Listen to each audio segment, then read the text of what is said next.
स्वागत है आपका आरकेएम स्टडी सेंटर पे।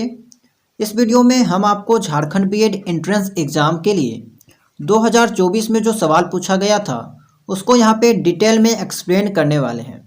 तो अगर आप भी झारखंड बीएड एंट्रेंस एग्ज़ाम की तैयारी कर रहे हैं या फिर एमएड की तैयारी कर रहे हैं, बीपीएड की, एमपीएड की तैयारी कर रहे हैं, तो ये वीडियो आपके लिए काफ़ी हेल्पफुल रहने वाला है। देखिए यहाँ पे आपको जो भी सवाल के उत्तर बताए जाएंगे वो आपको ऑफिशियल आंसर की से वेरीफाई किया हुआ है, ठीक है। एंड इस वीडियो में हम आपको केवल इंग्लिश सेक्शन के क्वेश्चन आंसर को बताने वाले हैं। इससे पहले मैंने आपको 2024 का हिंदी सेक्शन का जो है वीडियो अपलोड कर दिया है। अगर आपने नहीं देखा होगा तो उसे देख लीजिएगा। तो चलिए स्टार्ट करते हैं और जानते हैं कि इंग्लिश में आपका कैसा सवाल पूछा जाता है, किस टाइप का और किस लेवल का सवाल जो है वो पूछा जाता है। देखिए, अगर आपको एग्ज़ाम के बारे में पता होगा तो आपने ध्यान दिया होगा कि इंग्लिश से आपका 15 प्रश्न 15 मार्क्स का पूछा जाता है, ठीक है। पहला सवाल जो पूछा गया है वो है आपका कि choose the correct meaning of the idioms given below. देखिए, क्वेश्चन नंबर 16 से 90 यानी कि 4 जो प्रश्न आपका पूछा गया है वो आपका एक ही टॉपिक से पूछा गया है, इडियम से। इडियम से आपका 4 प्रश्न पूछा गया है, ठीक है। पहला प्रश्न पूछा गया है टू टॉक्स ऑफ। देखिए, इडियम्स का मतलब जो है आप ऐसे समझ सकते हैं कि जिस तरह आप मुहावरा बोलते हैं, कहावत बोलते हैं, बोलते कुछ और हैं एंड उसका अर्थ कुछ और निकलता है, कुछ ऐसा ही यहाँ पे आपको देखने को मिलेगा।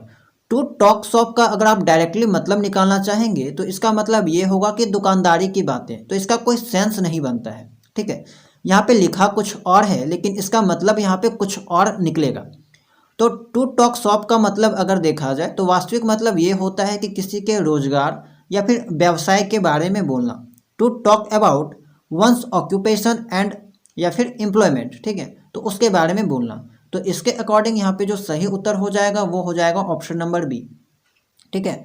To use phrases peculiar to one's employment, किसी के रोजगार के बारे में जो है वो बोलना, ये आपका सही हो जाएगा। चलिए, सेकेंड है आपका टू बीट द एयर। अब देखिए, डायरेक्टली अगर आप इसका अर्थ निकालिएगा तो इसका अर्थ जो है हो जाएगा हवा को पीटना, जिसका कोई सेंस नहीं है। तो यहाँ पे इसका कुछ और अर्थ निकलेगा। तो क्या अर्थ निकलेगा कि व्यर्थ प्रयास करना, ठीक है। अगर आप किसी चीज़ को लेकर व्यर्थ प्रयास कर रहे हैं जिसका परिणाम नहीं मिलने वाला है तो वहाँ पे आप इसका यूज कर सकते हैं। जैसे कि आप कह सकते हैं कि अगर पूरा सेमेस्टर पढ़ाई नहीं की, ठीक है, तो अंतिम समय पढ़ाई करना जो है वो व्यर्थ है। अगर आपने पूरा सेमेस्टर पढ़ाई नहीं किया तो अंतिम समय जो है पढ़ाई करना व्यर्थ है। इसी को हम लोग इसका उपयोग करके कैसे बोल सकते हैं कि if you didn't study all semester then your last minute study is beating the air, ठीक है। तो ऐसे हम लोग यूज कर सकते हैं। तो यहाँ पे आपका ऑप्शन नंबर ए करेक्ट हो जाएगा। Efforts that are in vain और यूजलेस यानी कि व्यर्थ है। अगला है आपका to rate soundly. To rate soundly यानी कि कड़ी निंदा करना। इसका एक्चुअल अर्थ देखा जाए तो कड़ी निंदा करना यानी कि क्रिटिसाइज करना, किसी का जो है वो स्ट्रांगली जो है वो क्रिटिसाइज करना। तो इसके अकॉर्डिंग अगर इसका सही अर्थ देखा जाए तो ऑप्शन नंबर ए हो जाएगा, टू सेंसर स्ट्रांगली, किसी का जो है वो कड़ी निंदा करना, ये आपका यहाँ पे सही दिखा रहा है। आगे है आपका फ्रेंच लीव। फ्रेंच लीव, ठीक है। तो फ्रेंच लीव का मतलब क्या होता है कि बिना परमिशन का या फिर बिना जो है इंफॉर्मेशन का लीव लेना, ठीक है, या फिर उपस्थित होना। तो यहाँ पे ये आपका सही हो जाएगा, लिव विदाउट परमिशन। तो 4 प्रश्न आपका आप देख सकते हैं कि 15 में से 4 प्रश्न आपका इडियम से पूछा गया है, ठीक है। आगे हम लोग देखते हैं क्वेश्चन नंबर 20।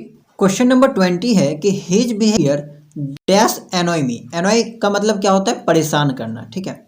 तो यहाँ पे जो सब्जेक्ट है आपका हिज बिहेवियर वो आपका सिंगुलर है, तो इसी कारण यहाँ पे जो वर्ब यूज होगा वो भी इसी के अकॉर्डिंग होना चाहिए, इससे सहमत होना चाहिए। तो यहाँ पे क्या यूज होगा? एनॉयज, ठीक है।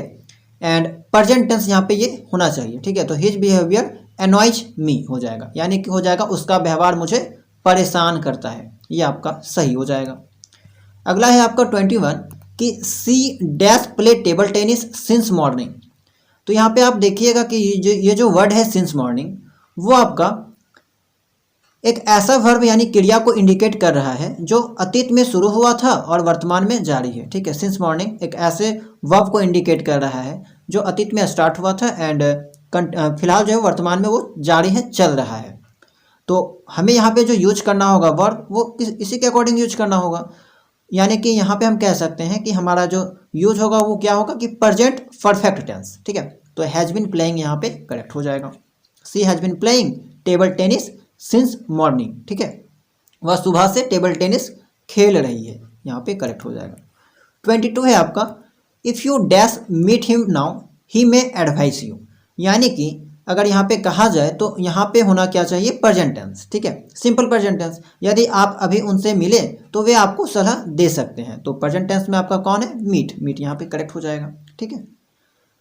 तो यहाँ पे 3 प्रश्न आपने देखा कि 3 प्रश्न आपका टेंस से पूछा गया है, सीधा सीधे टेंस से पूछ लिया गया है। 4 प्रश्न आपका इडियम से पूछ लिया गया है, 4 और 3 7 तो आपका यहाँ यहीं पे हो गया, ठीक है। आगे है आपका give one word substitute for the following from the alternatives given below. यानी कि अनेक शब्दों के लिए एक शब्द, आपने हिंदी में भी पढ़ा होगा, that which can not be believed, यानी कि जिस पे विश्वास नहीं किया जा सकता है। तो जिस पे विश्वास नहीं किया जा सकता उसे हम लोग क्या कहते हैं, अविश्वसनीय, ठीक है। तो उसका अगर इंग्लिश देखा जाए तो हो जाएगा इनक्रेडिबल। ये आपका ऑप्शन नंबर भी करेक्ट हो जाएगा।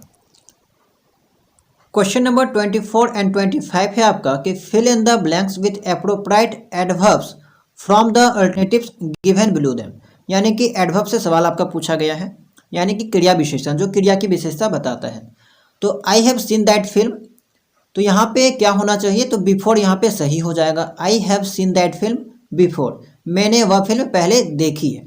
बिफोर का ही यूज क्यों होगा, क्योंकि देखिए किसी भी सेंटेंस में बिफोर जो एडवर्ब होता है वो पिछली घटना को इंडिकेट करता है। यहाँ पे जो सीन आया है इसके अकॉर्डिंग आपका यहाँ पे बिफोर होना चाहिए, ठीक है। अगर एगो के बारे में बात की जाए तो एगो जो है यहाँ पे किसी भी स्पेसिफिक टाइम को दिखाता है, ठीक है, स्पेसिफिक टाइम को। जैसे कि कह सकते हैं कि 2 डेज एगो, यानी कि 2 दिन पहले। यहाँ पे ये वाला क्या है, तो क्विट जो है यहाँ पे इसका मतलब हो जाएगा कि इसका प्रयोग कहीं कहीं जो है वो आपको एडजेक्टिव यानी कि विशेषण और एडवर्ब को इंटेंसिफाई करने के लिए किया जाएगा। यानी कि उसको जो है मैं अगर उसका कह सकते हैं तीव्रता ज़्यादा है, इंटेंसिटी ज़्यादा है, वहाँ पे मात्रा ज़्यादा है, तो वहाँ पे कह सकते हैं, ठीक है। नेक्स्ट है सेल्डम, तो सेल्डम का मतलब क्या है, शायद ही कभी। तो शायद ही कभी तो यहाँ पे आ ही नहीं सकता, ठीक है। तो I have seen that film before correct हो जाएगा। क्वेश्चन नंबर 25 है आपका कि माई hurt was dash full for words. तो यहाँ पे कौन सा एडवर्ब यूज होना चाहिए, तो टू आपका करेक्ट है। देखिए टू जो एडवर्ब होता है इसका प्रयोग एक्सेसिव डिग्री को इंडिकेट करने के लिए किया जाता है, जहाँ कहीं भी अत्यधिक मात्रा है। जैसे कि आप कहीं कहीं यूज करते हैं कि टू मच, यानी कि बहुत ज़्यादा। तो जहाँ पे भी अधिक ज़्यादा है, अधिक मात्रा है, एक्सेसिव डिग्री होती है, तो वहाँ पे आपका टू का उपयोग किया जाता है, ये आपका सही है। सो क्या है, तो ये जो है इंडिकेट करता है कॉज इफेक्ट रिलेशनशिप को, कारण प्रभाव वाले इफेक्ट को ये रिलेशन को जो है वो दिखाता है, इंडिकेट करता है। वेरी, किसी भी इंटेंसिटी को दिखाने के लिए हम लोग वेरी का यूज करते हैं, ठीक है। नन तो होगा ही नहीं, तो आपका टू यहाँ पे बिल्कुल सही है। अब 26 to 28, तो ये भी सवाल देखिए प्रीपोजिशन का पूछा गया है। 26, 27, 28 3 सवाल डायरेक्टली जो आपका प्रीपोजिशन से पूछा गया है। आपके सिलेबस में लगभग 35 से 40 प्रीपोजिशन पढ़ना है। अगर आप सभी प्रीपोजिशन को अच्छे से पढ़ लेते हैं तो आपका जितना भी एग्जाम होता है, प्रत्येक एग्जाम में आप प्रीपोजिशन का सवाल जो है वो अच्छे से कर सकते हैं, ठीक है। पढ़ने के साथ साथ आपकी प्रैक्टिस भी जरूरी है, तभी आप इन चीज़ों को कर सकते हैं। Fill in the blanks with appropriate preposition from the alternatives given below them. तो Madhu died of cancer, Madhu died of cancer, यहाँ पे ऑफ जो है वो बिल्कुल सही हो जाएगा। ऑफ प्रीपोजिशन यहाँ पे आप कहें तो अगर इनका कुछ हम बेसिक यूज देखें ऑफ प्रीपोजिशन का, तो किसी से संबंध बताने के लिए, अधिकार बताने के लिए, अधिकार का बोध कराने के लिए ऑफ का उपयोग होता है। माप तोल का बोध कराने के लिए ऑफ का उपयोग होता है। जहाँ पे कारण का भाव देखने को मिलता है वहाँ पे ऑफ का प्रयोग होता है। जैसे एग्जांपल से आप समझ सकते हैं कि ही डैड ऑफ कॉलेरा, यानी कि उसकी मृत्यु जो है वो कॉलेरा से हो गई, हैजा से हो गई, हैजा के कारण उसकी मृत्यु हो गई। तो यहाँ पे कारण दिखाई दे रहा है, ठीक है। तो सेम यहाँ पे कैंसर वाला है कि मधु डैड ऑफ कैंसर, यानी कि मधु की जो मृत्यु हुई वो कैंसर के कारण हुई है या फिर कैंसर से हुई है। तो इस टाइप के सवालों में आपको ऑफ का उपयोग किया जाता है। ऑफ बिल्कुल सही हो जाएगा। Next, I saw him walking along the road, तो ऑप्शन ए करेक्ट हो जाएगा, अलोंग, ठीक है। अलोंग का मतलब अगर देखा जाए तो अलोंग का मतलब क्या होता है कि के समानांतर या फिर किसी के बगल में, ठीक है। मैंने उसे सड़क पर चलते हुए देखा, I saw him walking along the road, ये आपका बिल्कुल सही हो जाएगा। इसके अलावा आप दूसरे एग्जाम्पल से समझ सकते हैं कि the line went along the highway, यानी कि यह लाइन राजमार्ग के साथ साथ चली गई। तो किसी के समानांतर या फिर किसी के बगल में अगर वो चीज़ गुजर रही है तो वहाँ पे हम लोग अलोंग का उपयोग करते हैं साथ साथ में, ठीक है। तो अलोंग यहाँ पे बिल्कुल सही हो जाएगा। नेक्स्ट आपका 28 है, रानी जम्प्ड, तो Rani jumped dash the river to bathe, तो Rani jumped into the river to bathe बिल्कुल सही होगा। आप लोग स्वतः जो है वो इसका आंसर पता लगा सकते थे, ठीक है, ये आपका बिल्कुल सही हो जाएगा। यानी कि इसका अर्थ हो जाएगा रानी नहाने के लिए नदी में कूद पड़ी, ये बिल्कुल सही हो जाएगा इनटू। अब 29 एंड 30, तो दो प्रश्न आपका बच गया है जो आपका सिनोनिम्स यानी कि परिवाची शब्द से पूछा गया है। इसको आपने हिंदी में पढ़ा होगा, समानार्थी शब्द या फिर परिवाची शब्द। तो बैफल, बैफल का मतलब क्या होता है? तो बैफल का मतलब होता है उलझन या फिर पहेली कह सकते हैं, बाधक कह सकते हैं, चकरा देना, जिससे जो है वो दिमाग जो है वो चक्कर खाता है, जैसे कि पहेली हो गया, ठीक है, उलझन हो गया, तो ये सब। तो अगर इसका समानार्थी खोजा जाए तो क्या हो जाएगा? पजल। पजल भी कुछ ऐसा ही होता है, ठीक है। पजल का मतलब क्या होता है? उलझन होता है एक तरह से, या फिर पहेली होता है, तो ये आपका सही हो जाएगा। डिस्ट्रॉय का मतलब होता है बर्बाद करना, इरिटेट का मतलब होता है तंग करना, परेशान करना, एनॉय का मतलब परेशान करना। तो बेफल मतलब कि बेफल का डायरेक्टली अगर देखा जाए तो पजल बिल्कुल सही है, इसका समानार्थी यानी कि उलझन या फिर पहेली। नेक्स्ट है आपका लास्ट है कैलस, तो कैलस का मतलब क्या होता है? यानी कि कह सकते हैं कठोर, निर्दयी, जिसमें फीलिंग ना हो, ठीक है।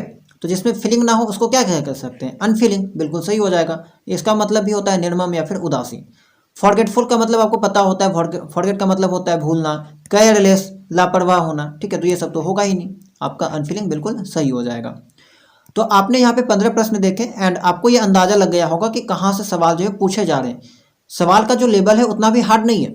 आपने देखा सबसे पहले कि इडियम से आपका 3 से 4 सवाल पूछा गया था। उसके अलावा प्रीपोजिशन से 3 सवाल पूछ लिया गया, एडवर्ब से 2 सवाल पूछ लिया गया।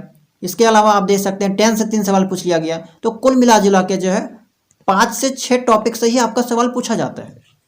अगर आप इन्हीं 5-6 टॉपिक को अच्छे से कर लेते हैं तो आप आराम से जो है इंग्लिश के सवालों को इजीली सॉल्व कर सकते हैं, बना सकते हैं, ठीक है।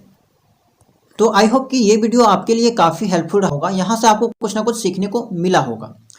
तो वीडियो को लाइक कर दीजिएगा और अगर आप चैनल में नए होंगे तो चैनल को सब्सक्राइब कर लीजिएगा। अगर आपने पिछले PYQ को नहीं देखा है तो उसे भी देख लीजिएगा, प्लेलिस्ट बना दिया गया है, वहाँ से आप लोग चेकआउट कर लीजिएगा। मैंने आपको 2019, 22, 23 एंड 24 सभी का PYQ जो है वो अपलोड कर दिया है, आप लोग वहाँ से चेकआउट कर लीजिएगा। वीडियो को जरूर देख लीजिएगा ताकि आपको एग्जाम के क्वेश्चन का लेवल पता चल सके, उसका टाइप पता चल सके। तो चलिए मिलते हैं हम लोग नेक्स्ट वीडियो में किसी नए टॉपिक के साथ। और एक बात, अगर आप टेलीग्राम चैनल में नहीं ज्वाइन हुए होंगे तो ज्वाइन हो जाइएगा, क्योंकि वहाँ पे हम आपको एग्जाम से रिगार्डिंग अपडेट वगैरह जो है वो प्रोवाइड करवाते रहते हैं। तो चलिए मिलते हैं हम लोग नेक्स्ट वीडियो में किसी नए टॉपिक के